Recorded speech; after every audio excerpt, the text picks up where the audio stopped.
If open source data and international media reports are to be believed, the three tankers the United States struck with Indians on board this very month were operating in the Gulf of Oman.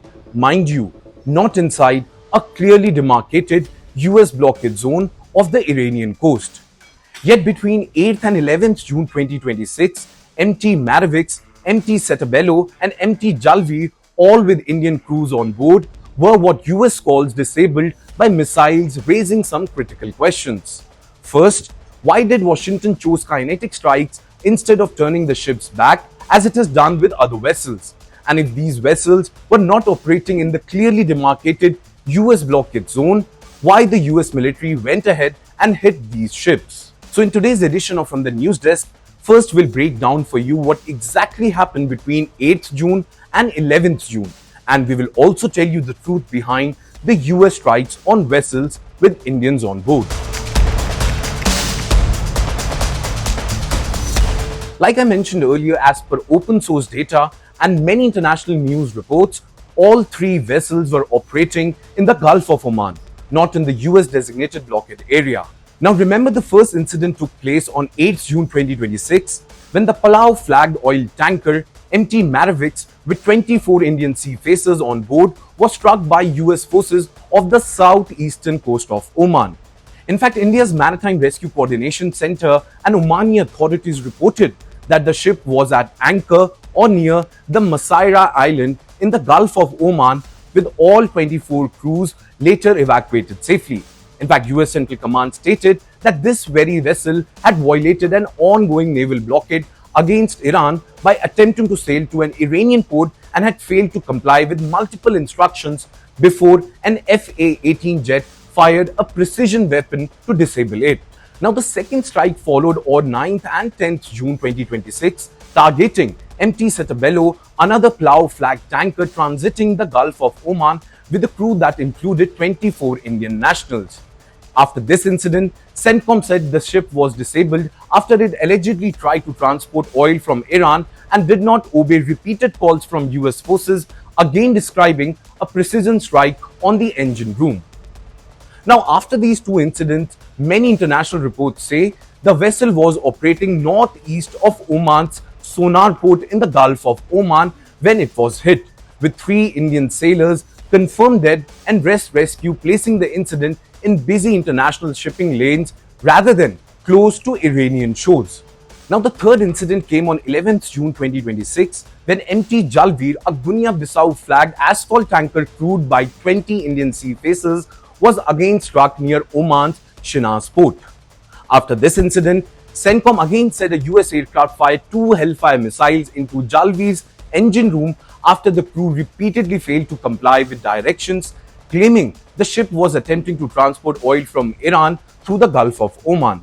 Now, Indian and Omani accounts spoke of a fire in the engine room and a distress call giving coordinates near the Shiraz, with all 20 crew eventually evacuated safely, again reinforcing the picture that the strikes occurred in the Gulf of Oman and not immediately off Iran's coastline.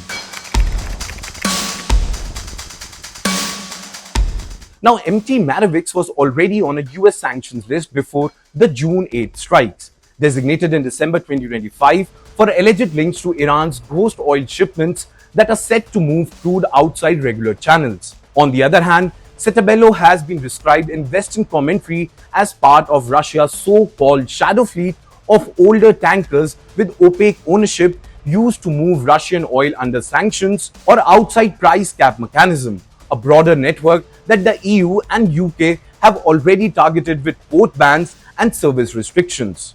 Now, Jalveer, on the other hand, has been scrutinized not for a prior designation, but because CENTCOM says it attempted to carry Iranian oil through the blockade area and because it had reportedly received warning shots from US aircraft in a separate incident in May itself. Now, in all of these frameworks, sanctions are designed as economic penalties, mind you. They normally restrict access to ports, insurance, finance, and services for ships, owners, and associated companies, rather than prescribing physical attacks on hulls. Now, even if one assumes for a moment that all 3 vessels were carrying sanctioned oil or otherwise violating restrictions, their sanctioned or suspected status in itself does not equate in established practice to license to endanger crews.